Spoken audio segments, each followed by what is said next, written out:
Didukung oleh Sarung Al-Samsi.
Kita awal informasi pertama, pemirsa. Satuan Reskrim Polres Metro Jakarta Selatan menggerebek sebuah rumah mewah di kawasan Lebak Bulus, Cilandak yang diduga dijadikan markas kejahatan siber oleh belasan warga negara asing asal Tiongkok. 11 orang WNA ditangkap, berhasil diamankan. Inilah detik-detik penggerebekan yang dilakukan Satuan Reskrim Polres Metro Jakarta Selatan di sebuah rumah mewah berlantai 2 di Jalan Pertanian, Lebak Bulus, Cilandak, Jakarta Selatan. Handphone taruh. Cepat.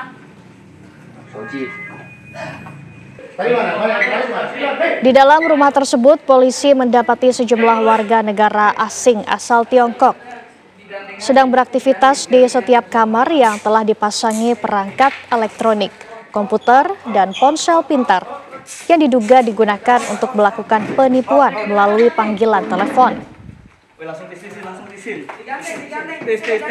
Mereka diduga merupakan bagian dari jaringan kejahatan scamming internasional yang menyasar korban dengan modus telepon pengancaman atau phishing data pribadi. Dari lokasi, petugas mengamankan sedikitnya 11 orang WNA. Berbagai perangkat komunikasi dan catatan data korban yang diduga telah dipakai dalam aksi kejahatan.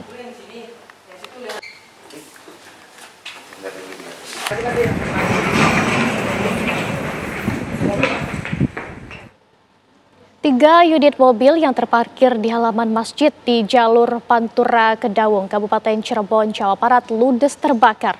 Kebakaran diduga akibat adanya percikan api dari mobil angkutan kota.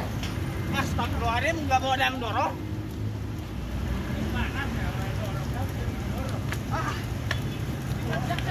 Inilah video amatir kebakaran 3 unit kendaraan mobil yang sedang terparkir di halaman masjid di jalur Pantura Kedawung, Kabupaten Cirebon, Jawa Barat. Api yang bermula dari kendaraan angkot dengan cepat membesar dan menjalar ke 2 kendaraan yang terparkir di sebelahnya. Bahkan kencangnya tiupan angin dan adanya bahan bakar membuat 3 kendaraan kian berkobar hebat. Petugas damkar yang tiba di lokasi langsung berjibaku menjinakkan amukan si jago merah. Belasan petugas dikerahkan memadamkan kobaran api yang mulai naik ke area pepohonan. Setelah berjibaku selama hampir 1,5 jam, petugas akhirnya bisa mengendalikan keadaan dan meredam si jago merah. Peristiwa ini berawal saat kendaraan angkot yang diduga tengah memindahkan bahan bakar dari tangki ke jerigen untuk dijual eceran tersambar percikan api. Pemilik angkot yang panik kemudian melarikan diri dan membiarkan kendaraan yang dilumat si jago merah hingga merembet kedua mobil di sebelahnya.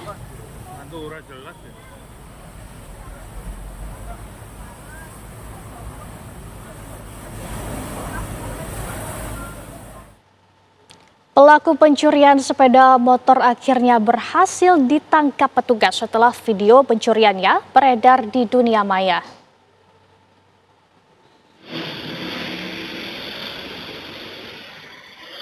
Inilah rekaman CCTV seorang ibu hamil berusaha merebut sepeda motornya dari pelaku pencurian sepeda motor yang terparkir di toko fotokopi di Desa Mendalo Darat, Kecamatan Jaluko, Kabupaten Muaro Jambi. Korban sempat terjatuh ketika hendak menyelamatkan motornya yang diambil oleh pelaku. Pelaku berhasil membawa kabur motor korban, namun berkat adanya rekaman CCTV yang beredar di dunia maya, pelaku berhasil diamankan oleh petugas kepolisian. Polisi juga menangkap komplotan pelaku yang berperan menjual motor hasil curian. Terus mana lagi? Udah lama, Pak. Udah lama di mana? Di Jambi, Pak. Kemudian bagaimana kondisi terkini di Rusia setelah gempa menghantam Semenanjung Kamchatska? Kita akan tanyakan kepada WNI yang berada di Rusia, Fatima Amenta, Kenya. Amenta, selamat malam waktu Indonesia. Bagaimana situasi terkini di Rusia saat ini? Selamat malam. Sesuai sama yang disebutkan sebelumnya, memang kalau di Rusia sendiri belum ada update yang signifikan. Masih belum ada korban jiwa, namun memang ada beberapa yang terluka. Beberapa pasien mengeluhkan seperti aritmia, tekanan darah, dan epilepsi. So far seperti itu. Baik, kemudian bagaimana masyarakat yang mengalami dampak langsung dari gempa ini seperti yang sakit maupun luka-luka? Di mana mereka dievakuasi atau mungkin mendapatkan pengobatan, Amenta? Oke, untuk evakuasi memang berada di kota-kota besar di sekitar pusat gempa seperti Vladivostok, dan dirasa di sana itu memang cukup aman dibandingkan dengan kawasan Kamchatka. Kemudian mungkin untuk kondisi di sana sendiri, Amenta, ini seperti apa kerusakan-kerusakan yang ditimbulkan pasca gempa? Kerusakan-kerusakan selain poliklinik rusak, sekolah rusak, dan penduduk pemukiman juga rusak. Beberapa juga ada yang terluka, terus juga bangunan-bangunan roboh dan beberapa rusak parah, serta mungkin puing-puing yang berserakan di wilayah dekat dengan pusat gempa. Baik, setelah gempa bermagnitudo 8,8 tersebut terjadi, apakah ada tremor susulan? Untuk gempa susulan, memang menurut beberapa media di Rusia akan ada gempa susulan setidaknya dalam 1 bulan, namun itu memang di kawasan Rusia Timur atau kawasan-kawasan yang dekat dengan Rusia Timur seperti negara Jepang dan Hawaii. Tapi untuk Rusia Barat seperti di Moskow, di Saint Petersburg itu sama sekali tidak terdampak. Baik, apakah Anda bisa memperkirakan ada berapa rumah atau bangunan yang hancur dan apakah ada tsunami yang terjadi di sana? Untuk saat ini tidak ada pernyataan, belum ada pernyataan resmi dari media Rusia berapa jumlah bangunan yang rusak dan roboh. Namun nanti apabila ada update saya bisa berikan. Baik, kemudian untuk aktivitas masyarakat di sana saat ini seperti apa? Apakah perkantoran, layanan publik, atau sekolah ataupun fasilitas umum lainnya ditutup atau tetap beraktivitas kembali seperti biasa? Tentu di sekitaran pusat gempa ditutup, semuanya dievakuasi, namun untuk Rusia bagian lain seperti bagian tengah atau bagian barat, semua berjalan normal, aktivitas berjalan normal seperti biasa. Baik, terima kasih atas informasi Anda, Fatima Amenta, Kenya, langsung dari Rusia. Selamat malam, selamat beraktivitas kembali. Terima kasih, selamat malam. Pemirsa, sejak adanya peringatan dini potensi tsunami akibat gempa 8,8 magnitudo di Rusia, pemerintah telah meminta seluruh warga yang berada di wilayah Indonesia Timur untuk tetap waspada. Bahkan warga Gorontalo, Halmahera, dan Kepulauan Talaut yang tinggal di pesisir pantai untuk sementara mengungsi ke lokasi yang lebih tinggi dan aman.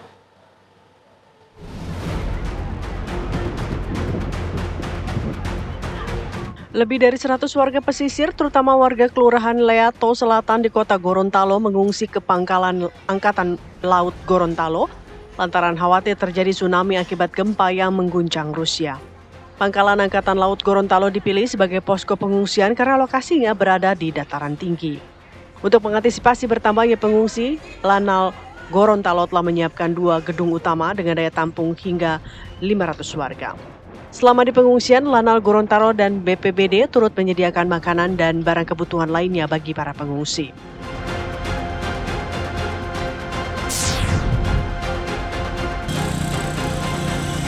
Ratusan warga di Tobelo, Kabupaten Halmahera Utara, Maluku Utara, mengungsi ke wilayah dataran tinggi. Mereka berbondong-bondong menuju lokasi dataran tinggi seperti Kompleks Villa Bupati Halmahera Utara. Warga panik setelah mendapat informasi bahwa tsunami akan terjadi pukul 4 hingga 6 sore waktu Indonesia Timur, imbas dari gempa berkekuatan 8,8 magnitudo yang terjadi di Kamatska, Rusia. Hingga saat ini belum ada laporan resmi mengenai dampak kerusakan atau korban akibat imbas gempa Rusia di Halmahera. Namun warga yang tinggal di pesisir pantai tetap diimbau untuk terus waspada.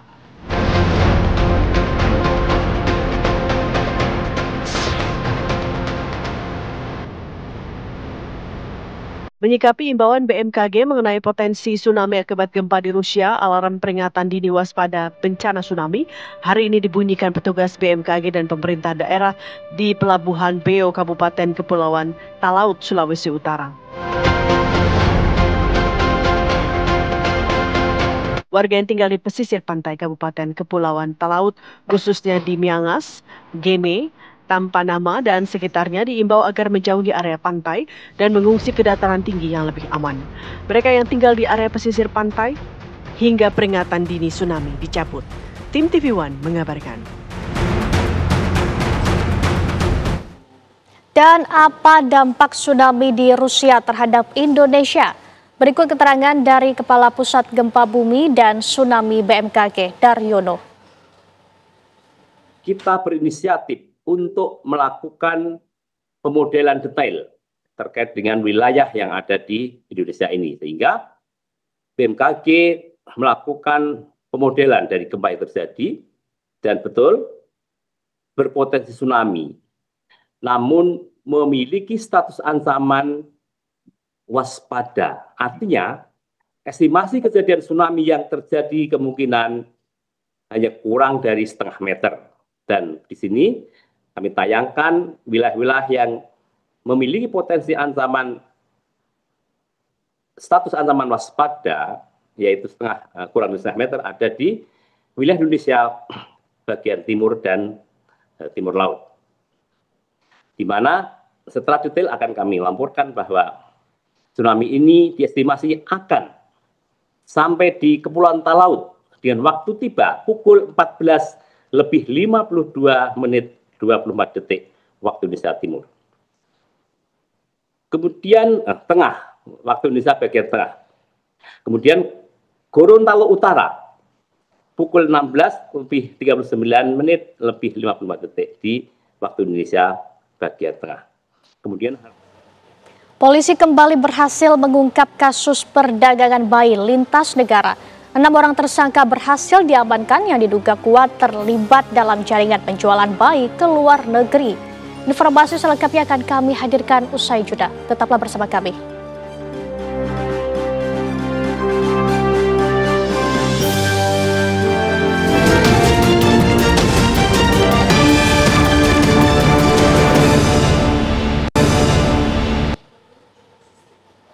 Pemirsa, Polres Badung menggelar rekonstruksi kasus penembakan 2 warga negara Australia yang menewaskan ZR dan melukai SK di Villa Casa Santisha 1 Munggu, Kabupaten Badung, Bali pada Juni lalu.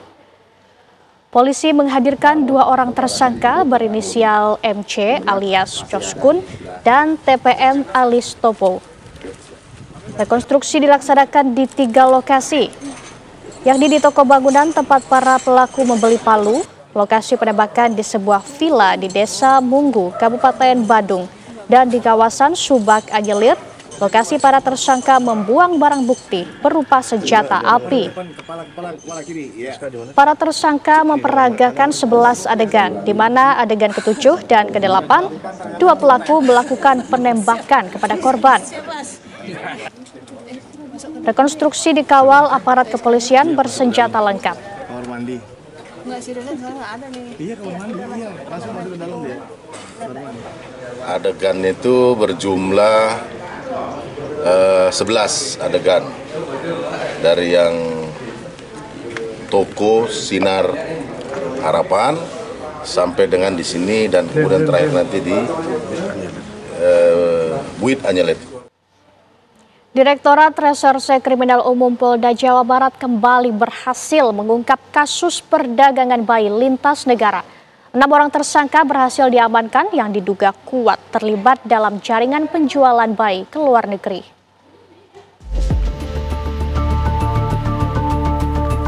Inilah ke-6 tersangka yang berhasil ditangkap Direktorat Reserse Kriminal Umum Polda Jawa Barat dalam pengembangan kasus penjualan bayi jaringan internasional ke Singapura.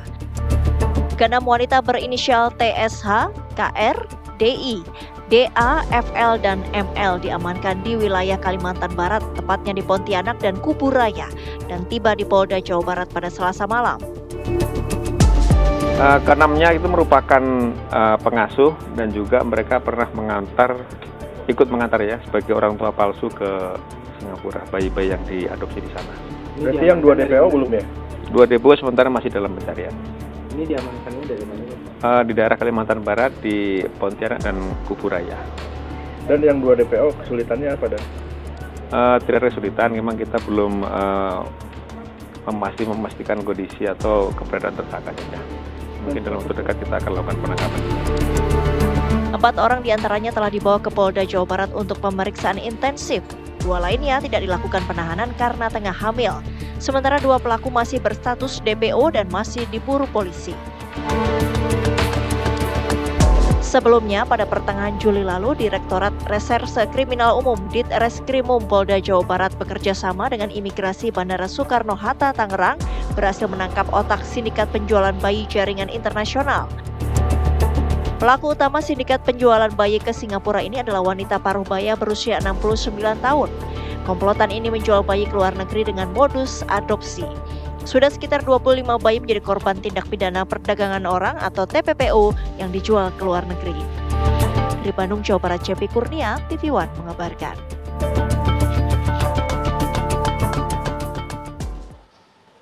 Pemirsa, kabar utama akan kembali usai jeda dengan informasi.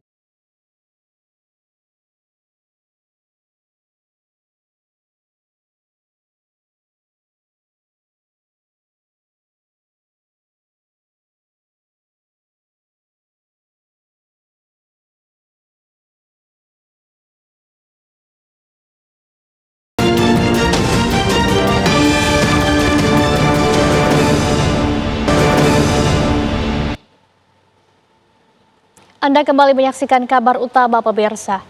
Pusat Pelaporan dan Analisis Transaksi Keuangan akan memblokir sementara transaksi pada rekening bank yang tidak aktif minimal selama 3 bulan.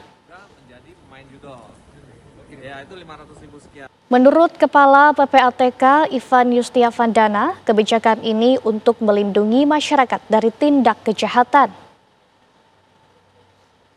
Pemblokiran ini juga untuk mendorong bank dan pemilik rekening untuk melakukan verifikasi ulang dan memastikan tidak disalahgunakan untuk kejahatan. Menurut PPATK, blokir rekening dormant dilakukan jika terpenuhi 3 kriteria, yaitu terkait pidana, rekening penerima bantuan sosial yang tidak digunakan selama 3 tahun, dan rekening instansi pemerintah yang dinyatakan dormant.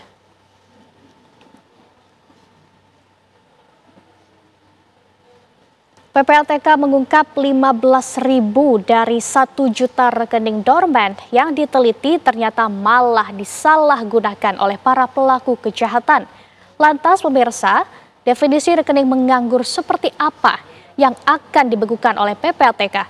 Berikut keterangan Kepala Biro Humas PPATK M. Nasir Kongah dalam program Kabar Petang TV One. Nah, ini tidak serta-merta ya penghentian sementara ini dilakukan. Dari 5 tahun terakhir ini memang trennya begitu meningkat tahun ke tahun gitu ya. Dan banyaknya saudara kita yang menjadi korban. Lalu kita panggil tuh perbankan ya dan meminta agar mereka menyerahkan data rekening dorman tadi. Jadi kriteria dorman itu masing-masing bank berbeda dia. Nah, atas dasar laporan itu maka itu kita hentikan sementara. Dan ini membantu perbankan juga ya di dalam menjalankan tugas fungsi dan kewenangannya dalam menerapkan prinsip mengenal pengguna jasa atau know your customer. Nah, dari penghentian sementara ini mereka memiliki kesempatan yang luas untuk berinteraksi dengan pemilik sah dari sebuah rekening. Kita ke kabar lain pemirsa, pihak keluarga diplomat muda Arya Daru Pangayunan yakin ia tidak bunuh diri. Pihak keluarga masih menunggu hasil penyelidikan lebih lanjut dan yakin kebenaran dan keadilan akan datang. Soal hasil penyelidikan kematian diplomat muda Kementerian Luar Negeri. Pernyataan tersebut disampaikan oleh Meta Bagus, kakak ipar diplomat muda Arya Daru Pangayunan saat ditemui di rumahnya di Banguntapan, Bantul, Yogyakarta. Pihak keluarga Arya Daru menyatakan seluruh keterangan dan juga data yang dirilis oleh Polda Metro Jaya tidak dapat disimpulkan bahwa almarhum melakukan bunuh diri. Baik istri maupun keluarga besar meyakini Arya Daru adalah sosok yang memiliki semangat hidup dan etos kerja yang tinggi. Menurut Bagus, almarhum semasa hidupnya tidak pernah bercerita mengenai beban kerja yang mengarah atau memicu depresi. Pengamatan kami terhadap yang bersangkutan itu selama bertahun-tahun. Jadi cukup kami sampaikan bahwa kami meyakini almarhum tidak seperti itu. Keluarga Arya Daru meminta kepolisian tetap melanjutkan penyelidikan hingga terungkap peristiwa sebenarnya. Kita juga berharap penyelidikan yang dilakukan oleh pihak yang berwajib ini bisa mengungkap dengan jelas dan bisa tuntas dengan baik, karena kami juga percaya bahwa pihak yang berwajib bekerja berdasarkan kaidah-kaidah pekerjaannya yang baik. Keluarga Arya Daru menghormati dan menghargai proses penyelidikan yang dilakukan polisi. Keluarga berharap proses penyelidikan berlangsung secara cermat, menyeluruh, dan profesional. Dari Bantul, Yogyakarta, Santosa Suparman, TV One mengabarkan. Pemirsa, kepolisian Resor Metro Tangerang Kota masih menunggu hasil tes DNA untuk memastikan identitas jenazah yang ditemukan dalam tong yang mengambang di Sungai Cisadane, Kota Tangerang, Banten. Meskipun ada kecocokan dengan keterangan para saksi, polisi berupaya untuk memastikan keakuratan identitas.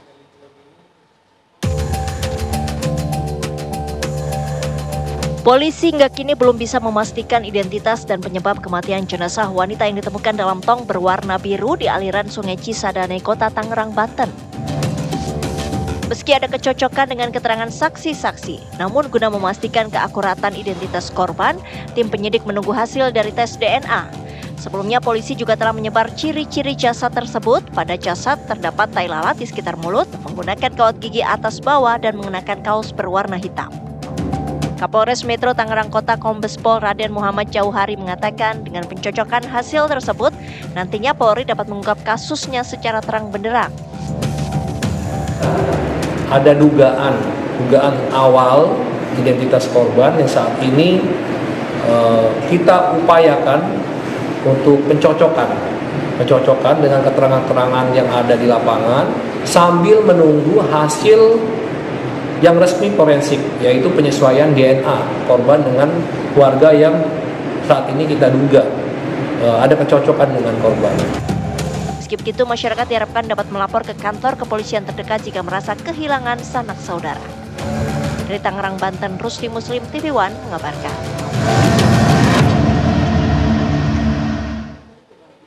Warga Solo yang menggugat Presiden ke-7 Joko Widodo dalam perkara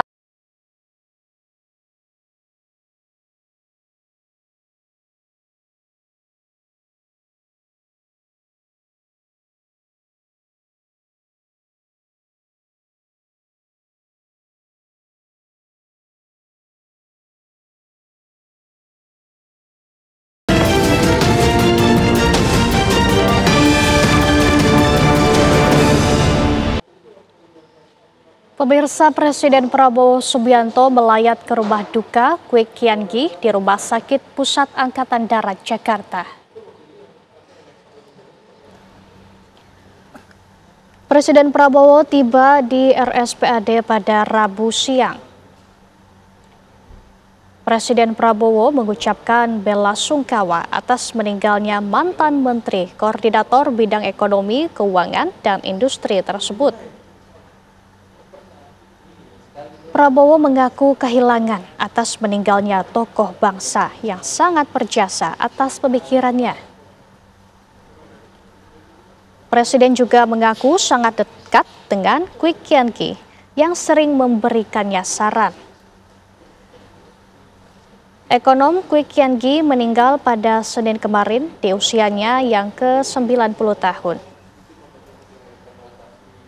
Kwik Kian Gi sempat menjadi penasihat bidang ekonomi pasangan Prabowo Subianto Sandiaga Uno pada pemilihan presiden 2019.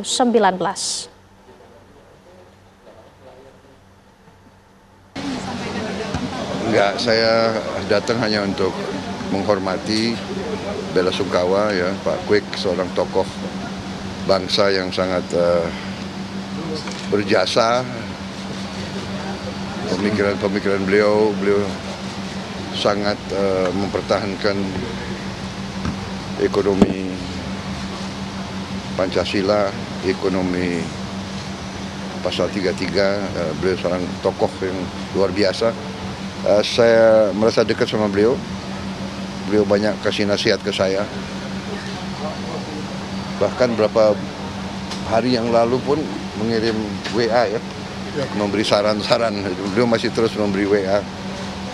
Saya kira itu yang bisa sampaikan ya, kita Indonesia kehilangan putra terbaik. Terima kasih. Ya, terima kasih. Ya. Pemirsa, Kementerian Pertahanan Republik Indonesia dan Kementerian Pertahanan Belarusia membahas kerjasama pertahanan kedua negara di ibu kota Minsk, Belarusia. Pembahasan kerjasama difokuskan pada pengembangan industri pertahanan, pendidikan, dan pelatihan militer, serta pertukaran teknologi. Kunjungan kehormatan Menteri Pertahanan Syafri Syamsuddin diterima langsung oleh Kepala Staf dan Deputi Menteri Pertahanan Belarus, Mayor Jenderal Pavel Nikolaevich Murafenko. Menteri Syafri Syamsuddin berharap hubungan Indonesia dengan Belarus dapat memberi kontribusi positif, tidak hanya bagi kepentingan nasional kedua negara, tetapi juga bagi perdamaian dan stabilitas kawasan. Indonesia juga menyambut undangan partisipasi dalam MILEX 2025, pameran persenjataan dan teknologi militer terbesar di Belarusia.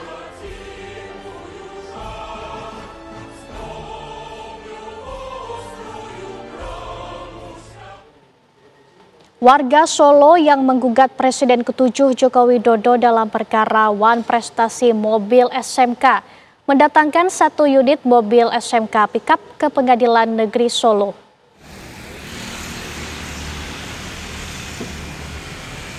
Mobil SMK yang dibeli second dari Jakarta dijadikan bukti bahwa penggugat Alfa Lukmana serius menginginkan mobil tersebut. Alfa Lukmana juga ingin menunjukkan PT SMK telah gagal menyediakan mobil baru dari pabriknya. Pihak kuasa hukum penggugat juga berniat menghadirkan mobil SMK di pengadilan sebagai bukti tambahan dalam sidang perkara Wan Prestasi. Karena sidang akan masuk tahap kesimpulan, kuasa hukum menyerahkan pada hakim Apakah mobil SMK bisa diterima sebagai bukti atau tidak?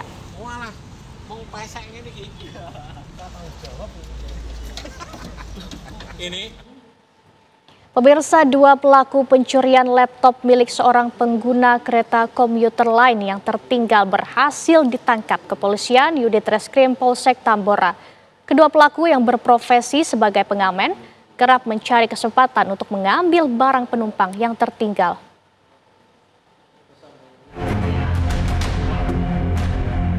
Inilah rekaman kamera pengawas yang merekam detik-detik kedua pelaku masuk ke dalam kereta komuter lain yang sudah dalam keadaan kosong di stasiun Duri Tambora, Jakarta Barat.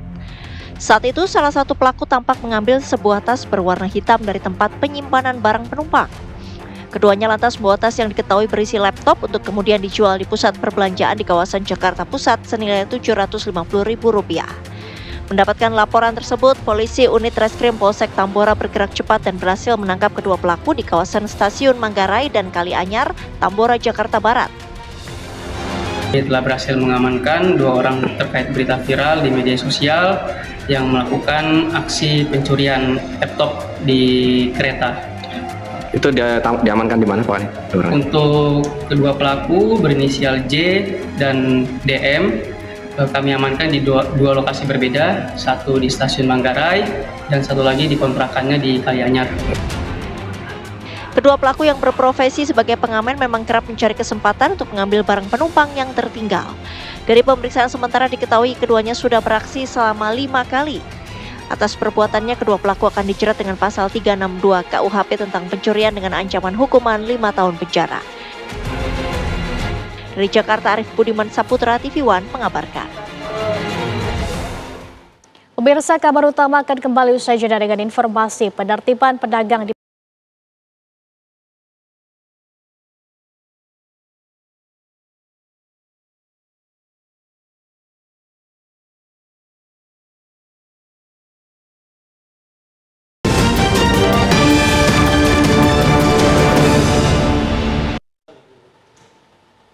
Penertiban pedagang di Pasar Keramat Sampit, Kabupaten Kota Waringin Timur, Kalimantan Tengah nyaris berujung ricuh.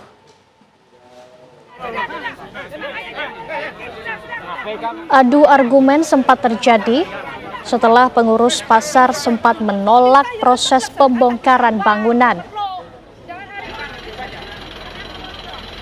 Perdebatan hingga aksi saling dorong terjadi antara petugas dengan pengurus dan pedagang Pasar Keramat. Pemkab Kota Waringin menyatakan telah memberi teguran lisan dan tertulis kepada para pedagang sebelum akhirnya menertibkan pedagang di kawasan Pasar Keramat yang dinilai Pemkab menyalahi aturan. Pemirsa, kabar penting sepanjang hari ini kami rangkum selengkapnya dalam rangkuman kabar berikut ini untuk Anda. Pusat Pelaporan dan Analisis Transaksi Keuangan atau PPATK akan memblokir sementara transaksi pada rekening dorman, yaitu rekening yang tidak aktif minimal selama 3 bulan. Menurut Kepala PPATK Ivan Yustiavandana, kebijakan ini untuk melindungi masyarakat dari tindak kejahatan. Pemblokiran juga untuk mendorong bank dan pemilik rekening untuk melakukan verifikasi ulang dan memastikan tidak disalahgunakan untuk kejahatan.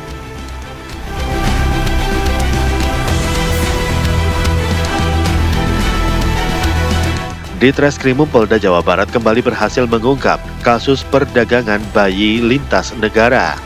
6 orang tersangka berinisial TSH, KR, DI, DA, FL, dan ML ditangkap di Pontianak dan Kuburaya, Kalimantan Barat.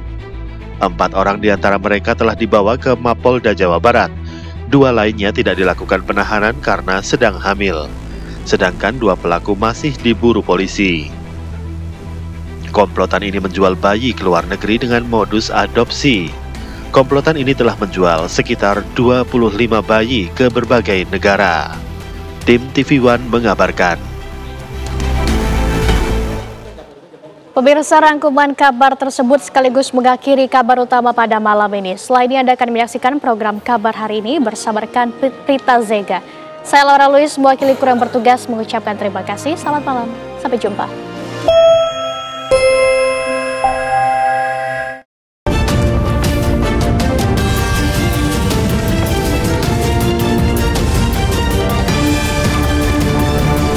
Didukung oleh Sarung Al Samsi.